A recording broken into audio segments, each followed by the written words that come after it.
शरीयत को बचाता।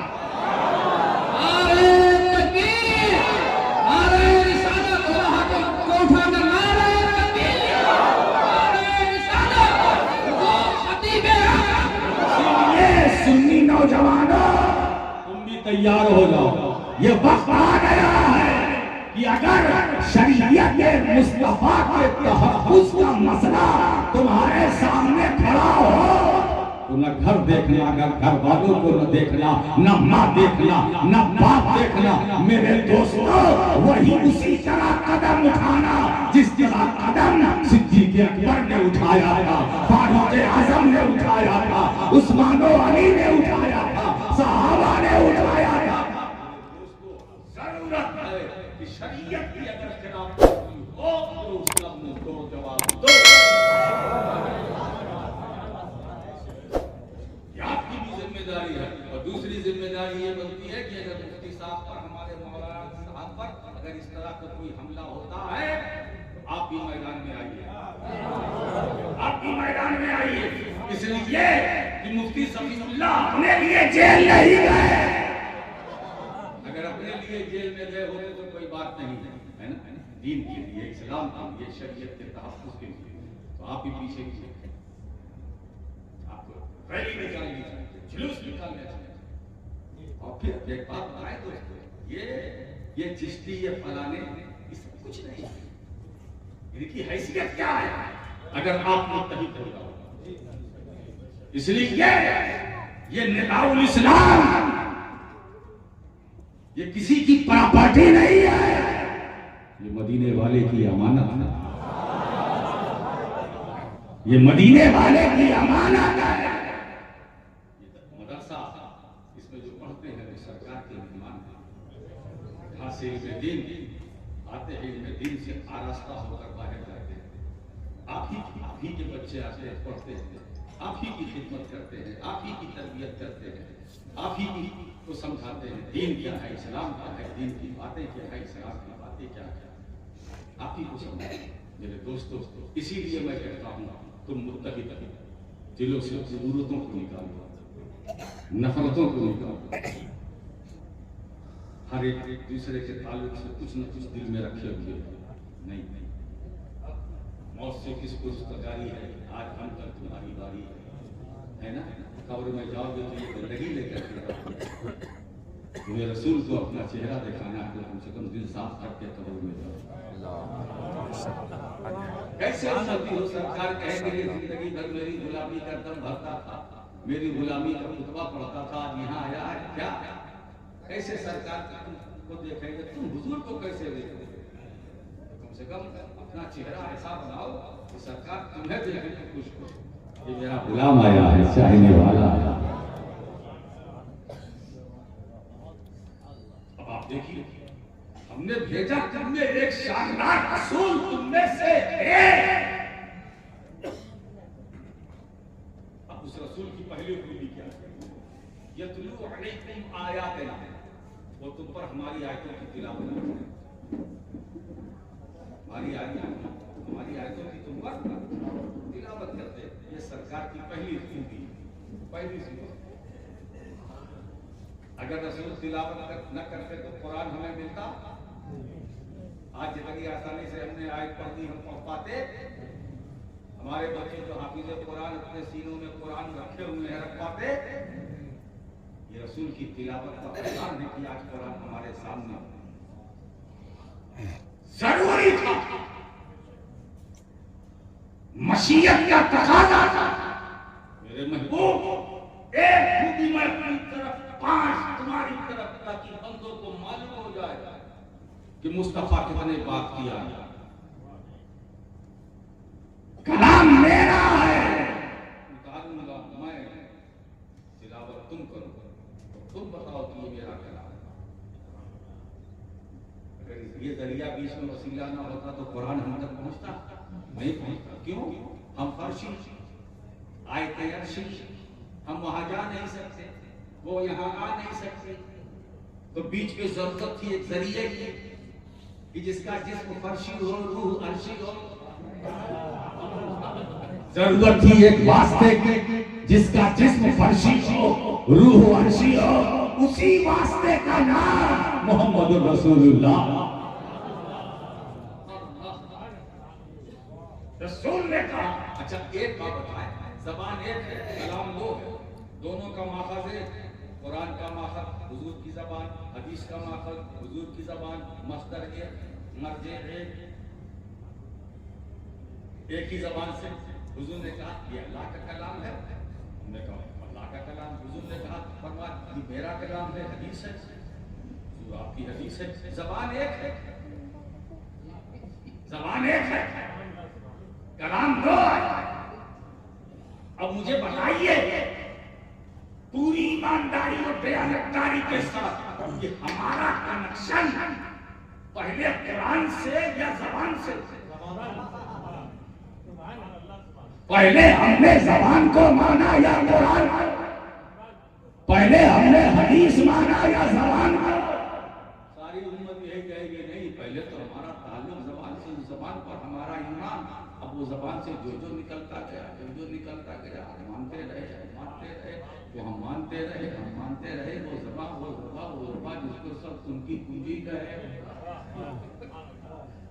तो कुल की कुंजी है, जबान बोल रही है, हो रहा है, जैसा बोल दिया हो गया, कोई टाइम नहीं, इशारा किया, सूरज पर था। वो जबान जिसको सब कुंजी, वो जबान जिसको सब कुल की कुंजी, कुल की कुंजी, कुल की कुंजी। तो इसका मतलब ये है कि लफ्ज़ कुल की कुंजी अल्लाह ने अपने महबूब को, तो अब इख्तियार दिया कि नहीं? इसका मतलब ये है कि वो नबी जो कुरान की तिलावत करके हमें अल्लाह का कलाम दे रहा है, वो साहिब इख्तियार भी है, वो मुख्तार भी है, वो पावरफुल भी है। वो जबान कितनी पाकीज़ा, कितनी साफ शफ़ाफ। अब मैं क्या बताऊं, वो जबान कुरान करीम खुद अपने बारे में फरमाता है, लौ अंज़लना हाज़ल कुरान अला जबलिन लरअयतहु खाशिअन मुतसद्दिअन मिन खश्यतिल्लाह। अल्लाह फरमाता कि अगर इस कुरान को पहाड़ पर उतारते तो वो भी खुदा के खौफ से रेज़ा टुकड़े हो जाता। कुरान का वो ज़बान मुस्तफ़ा जो पहाड़ से ज्यादा ताकतवर,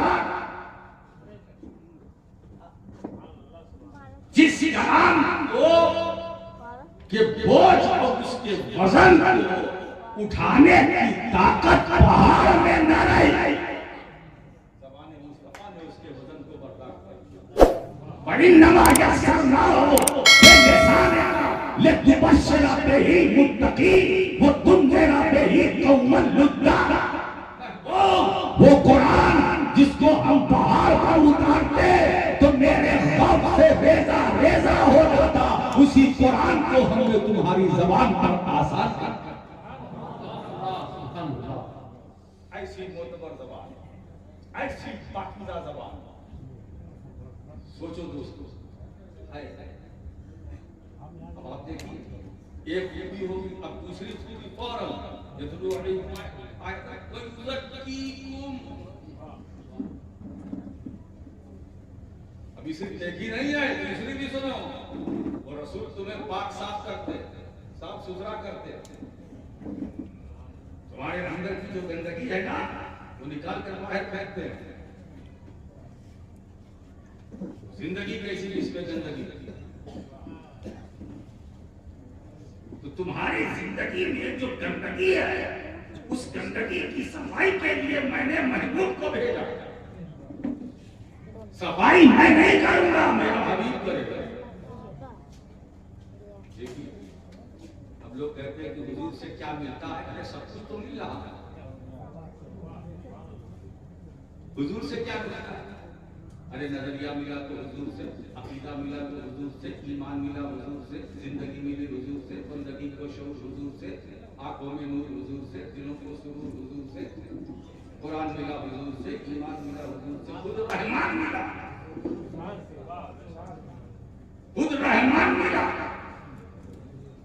और ये मैं अपनी तरफ से नहीं बोलता। वो हदीस कुदसी के अल्फाज सुनो, लौलाका लमा अज़हरतु रुबूबियती, ए महबूब अगर मैं तुम्हें पैदा न करता तो मैं अपना रब होना जाहिर न करता। मैंने अपनी रुबूबियत को जाहिर किया है तुम्हारे लिए मैंने अपना रब होना जाहिर किया है। और मेरी मशीयत ये है कि बंदे मुझे रब माने, रब जाने, अपने जरिए से नहीं, अपने इल्म से नहीं, अपने जराए से नहीं, अपने हवास से नहीं, अपने जराए से नहीं, किसी और तरीके से नहीं। अल्लाह चाहता है कि बंदे मुझे रब माने जाने, कहीं और से नहीं। मुस्तफा तुम्हारी जबान से सुनकर मुझे, तुम्हारी जबान से सुनकर मुझे रब माना, यही उनका इकरार अकीदे तौहीद बन जाएगा, है ना। अब आप देखिए तो सब कुछ तो हुजूर दे रहे हैं, हुजूर से मिला। अच्छा मुझे बताइए क्या है जो हुजूर से नहीं मिला? बोलिए। ये जिंदगी जो आपको हमको मिली है ये भी हुजूर ही के है। मेरा रसूल है, ईमान वालो, मेरा रसूल जब तुम्हें पुकारे फौरन ताबील हुक्म के लिए हाजिर हो जाओ। क्यों? इसलिए कि वो रसूल तुम्हें जिंदगी देगा। जिंदगी भी हमें मिली है तो मुस्तफा से, और बंदगी का तरीका भी मिला है तो मुस्तफा। तो वो रसूल तुम्हें पाक साफ करते। अब ये हो गया। अब देखिए मैं आप जिस मुक्त पर आना चाहता हूँ वो अब वक्त आ गया। हमारे वहां क्या हो गया, खराबी कहां से आई? कुरान की इस आयत की तरकीब देखिए, तस्किया पहले है, तालीम बाद में। तस्किया पहले, तालीम पहले, पाक हो फिर वहां से। हमारे वहां तरकीब बदल गई, तस्किए की बात ही नहीं। ओहो तालीम पढ़ो, पढ़ो, कहां तक पढ़ा? बुखारी शरीफ। जब पाए मिला तो इफ्तरा, इंतशार, इख्तिलाफ, तेरी मेरी, वो उनकी खींच रहे हैं, वो उनको खींच रहे हैं। सोशल मीडिया में जाके देखिए हर एक दूसरे से नफरत आजमा। ये क्यों? तस्किया की कमी है। तरकीब बदल गई। तालीम है मगर बाद में, तस्किया पहले, तालीम बाद में। अगर कुरान की इसी तरकीब पर हम चले होते तो आज जो कुछ भी सोशल मीडिया में हो रहा है वो ना होना। इसलिए दिल में गंदगी, दिमाग में गंदगी, निगाहों में गंदगी, कानों में गंदगी। अब बताओ ये तालीम कहां तक आपका सपोर्ट करेगी? वो इल्म जो अमल से खाली हो किसी काम का। मखदूम अशरफ जहांगीर समदानी फरमाते हैं, अल आलिम बिला अमलिन फी मिरअति बिला सैफिन। आलिम बेअमल ऐसा होता है जैसे आईना बेअलई। अगर बेअलई आईना हो तो कुछ नजर आएगा? है ना? नहीं आएगा ना। तो आलिम, इसीलिए दोस्तों आलिम और है, तारीफ और है, इल्म और है, मार्फत और है। इल्म और है, इल्म वाले मिलेंगे मगर मार्फत वाले नहीं मिलेंगे। आलिम मिलेंगे मगर आरिफ नहीं मिलेंगे। अब मुझे बताइए कि आलिम और आरिफ में हमारे उलमा बैठे हैं, कौन सी निस्बत है? ये तो हो सकता है कि हर आरिफ आलिम हो, बोला भी लफ्ज़। ये नहीं हो सकता कि हर आलिम आरिफ हो। हर मार्फत वाला इल्म वाला है। अगर हर इल्म वाला, ये जरूरी नहीं कि वो मार्फत वाला हो। तो इल्म वाले का मकाम और मार्फत वाले का मकाम और। बताओ दोस्तों, आलिम की जहां रसाई नहीं है, आरिफ की होती है। शेख मुहिउद्दीन इब्न अरबी फतूहात मक्किया के मुकद्दमे में फरमाते हैं, जब मुझे कहीं दिक्कत होती थी तो मैं लौहे महफूज पर जाके देख लेता क्या लिखा। अंदाजा लगा लौहे महफूज पर पहुंचती जाके देख लेते। ये मकाम मारिफ का, ये आलिम का नहीं है। आलिम जहां पहुंचकर थक जाता है, शुरुआत दोस्तों इल्म और आया, मार्फत और आया, इल्म वाले और आया, मार्फत वाले और आया। गरीब नवाज जब भारत में आए तो उन्होंने कोई मदरसा कायम नहीं किया, कोई दारुल उलूम नहीं बनाया। इतने मुसलमान बनाए, बोलो रवाज करके बता दो। 90 लाख गैर मुस्लिम को कलमा पढ़ाकर इस्लाम में दाखिल किया ख्वाजा मोइनुद्दीन चिश्ती ने। 90 लाख एक दारुल उलूम में नहीं कायम किया। क्यों? हम करते क्या क्या? दिल पर नजर डालते थे, दिल की सफाई करते, दिल की सफाई करते। अच्छा एक बात बताएं, जब दिल साफ होता है तो दिमाग साफ होता है। जब दिल साफ हो गया तो कान भी साफ, जबान भी साफ, आंखें भी साफ। ये दिल है छोटा सा, मगर बहुत खतरनाक है। ये जो दिल चाहता है वही दिमाग चाहता है, जो दिल चाहता है वही जबान चाहती है। अगर दिल को आपने मना दिया तो सब मान जाएंगे।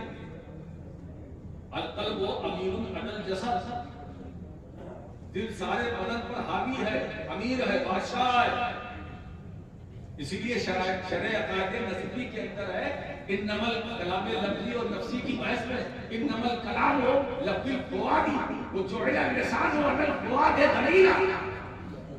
कोई बात होती आती है तो दिल में आती है, और दिल जब इजाजत देता है तब ज़बान में।